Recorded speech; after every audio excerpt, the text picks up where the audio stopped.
What up, everybody? We are over in the Phnom Penh riverside, very famous walking area, usually absolutely jam-packed with people. It is Monday. I'm sure there's probably some more people here yesterday, but we were properly sick yesterday, so I wasn't able to do any content. So let's take a look around. We're on the hunt for a happy pizza, so that's exactly what we're doing, dude.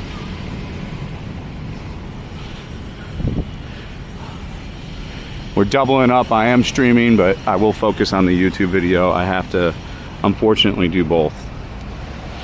The first YouTube video that you guys are already going to see before this is we're going to talk about the kick contract and explain to everybody. So if you haven't seen that video and you're just jumping in, almost all the streaming is going to be exclusive on Kick. I think the scheduling for YouTube is going to be Wednesday, Friday, and Sunday, and only for 3 hours each day.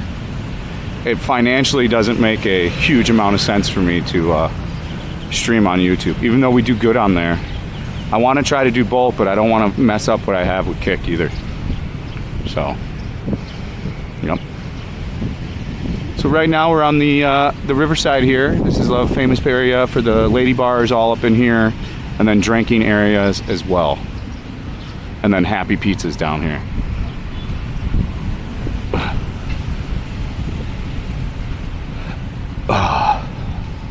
Oh yeah. These are the night cruise boats. These come around at night, and you can take them out. You go for like an hour cruise. I think it's like 10 bucks, and you get a couple drinks with it, and they drive you around the harbor here. It's pretty nice. This area across is where all the Chinese are. That's where the Chinese party, and that's where the Chinese live, from what I was explained last time. I don't know if it's still the same, but I'm going to assume it probably is.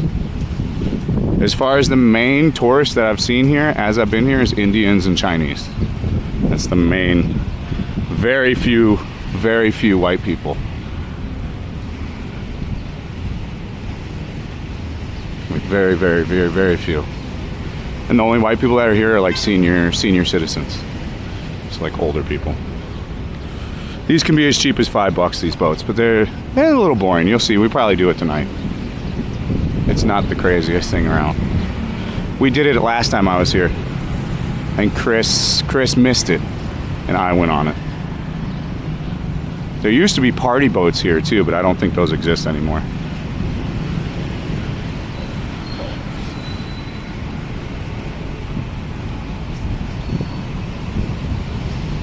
Then you got houses here too, which very much look like a traditional. Actually, the plots are a little bit wider, but they're kind of the same. All the houses in Southeast Asia are typically these narrow plots. Sometimes you get a wide plot, but they're pretty narrow houses. I'm not really too big into the Southeast Asia houses. I prefer a condo. Plus, I don't want to take care of a house either. That shit's a pain in the ass. So I would say right now, if you're gonna come to Cambodia, Phnom Penh, this time right now, if you like an off season and you don't want to deal with a lot of people, this is your best time to come.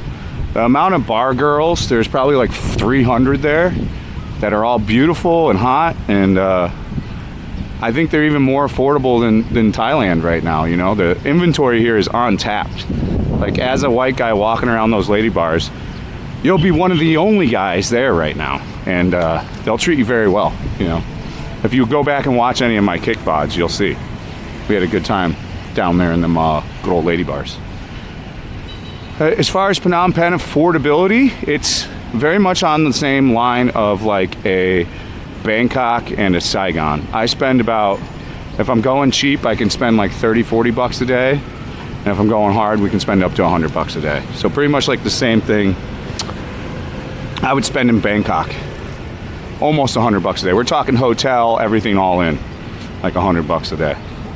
So it's pretty close to the same. You can get very good hotel rooms here though. You can get a hotel room for 20 bucks. That's good. 20 bucks a night. So the hotels are more affordable. The only thing that sucks is you have to pull out a $100 bill cash, and they charge you $7 to take it out every time. So if you're gonna come here and you can get $100 bills somewhere, I'd recommend you just come with like 500 bucks of USD $100 brand new bills. And you'll save yourself a lot of ATM withdrawal money. A lot of ATM withdrawal money. And the city's pretty compact and easy to get around to. They've got a lot of malls, Aeon malls. There's a lot of Western food here too. So I mean, I think Phnom Penh's an untapped hidden gem of amazingness. Especially if you're into any kind of mongering or nightlife. They've got you, hooked up here, bud. Real hooked up here, you know.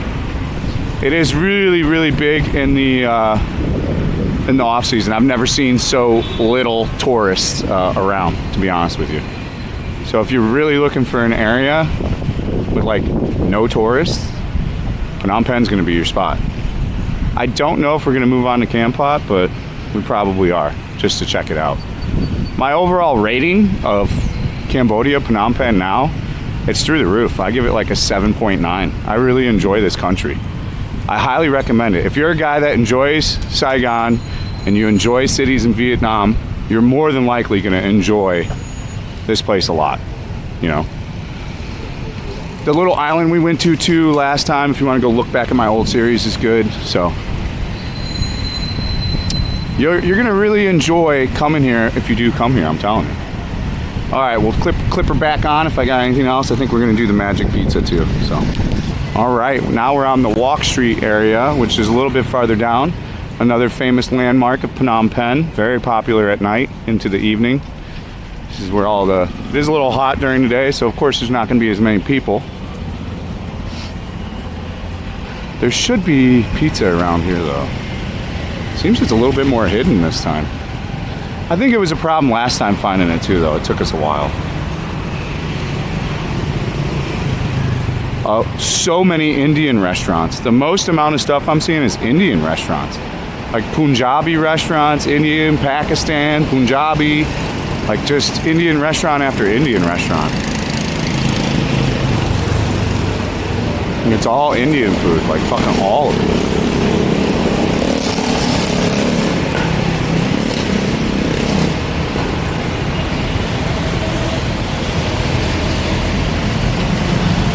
It's all halal, Indian, halal.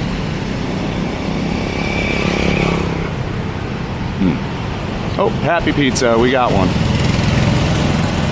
Let's go in there and get happy. And we are at the night market over by the riverside. It has lost quite a bit of its luster. It was a bit larger last time we were here for sure. You can get clothes, sunglasses here, and you know, little souvenirs for the family back home. There's some cool stuff here, but it's definitely there's not as many people coming here. I don't know. I need to take a look at the numbers, but I bet if you looked at the numbers, it's way down. Even though this is low season, this is like low season. Like, you're hard pressed to find white people outside of hostels that are just skipping around. You need some moderation going on. There's not one moderator around, huh?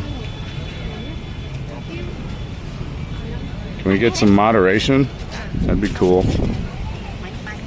We got a moderator in the chat. We've been pretty mod free today. I've been doing all of it. It's okay. They can have a day off.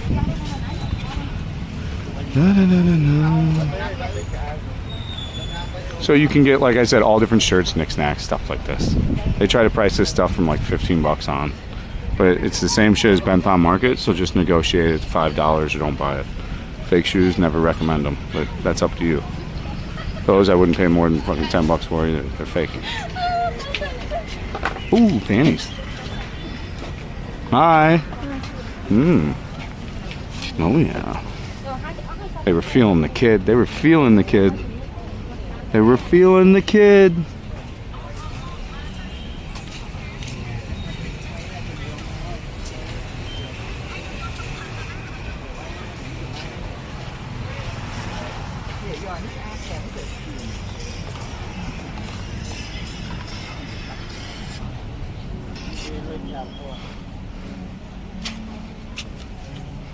What's going on here? Souvenir, shorts, pants, lots of different stuff. Kind of the same thing you can find at the Central Market, just more conveniently located on the riverside if you don't want to go to Central. A nice market. If you're in the area, definitely hit it up. Why not? A must-see? I don't know. That's up to you to decide for. It's included on the list of stuff to do here, of course. I mean, there's not a crazy amount outside of like the killing fields and looking at temples and stuff. Oh, she got a booty. Damn. Oh my god. Oh, let's go down this way.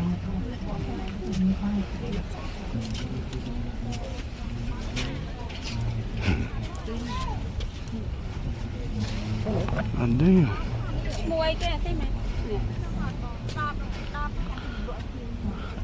There's so many cute girls here, man. There's a lot of hot chicks, dude. Khmer chicks are infinitely hotter than Thai girls, in my opinion. It's not even a joke. Look at her. She was in great shape. I'd clap those old lady cheeks all night. With peace and love, respectfully. Sounds like Viet music.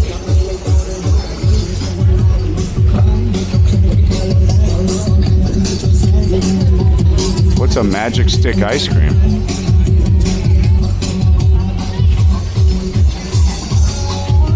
Fake watches again. They really like their fake watches here. Go inside here.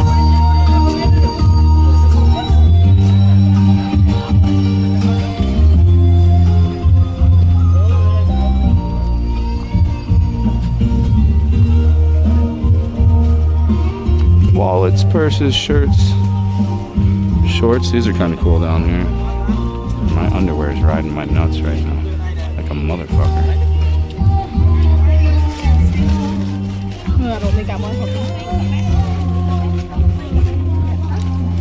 I think let's go this way. We can go this way. Let's go this way.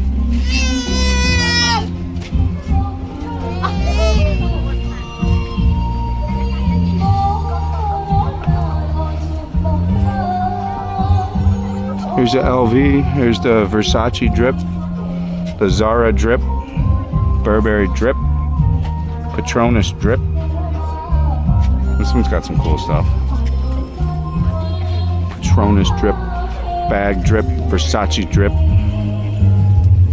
Ooh. Now we're at the outdoor food cart, and you actually stay on the ground here. It's kind of a little bit different. They set up like little carpet areas. I remember this from last time. Again, this is vastly different compared to last time we were here. This is like half capacity from 4 years ago. You can watch the video where I shot here and put them side by side if you really want to see, but I think the difference is night and day. I think there are significantly more people here. Again, this was during actual COVID, and they were like one of the only countries to be open, so I think that was their reason. People just don't come back, it seems. I do enjoy Phnom Penh though. All right, here are the skewers we're getting. These are Cambodian barbecue skewers. Mystery meat, hot from the night market. $1 for 2 of these hot puppies right here. Let's give it a college try here.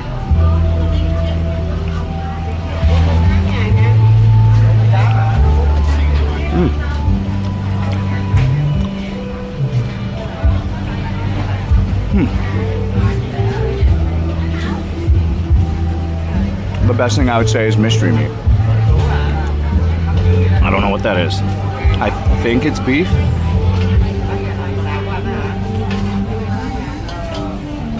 Boy, I don't know. We'll go 5-1 on these deals. Mystery meat, I don't know.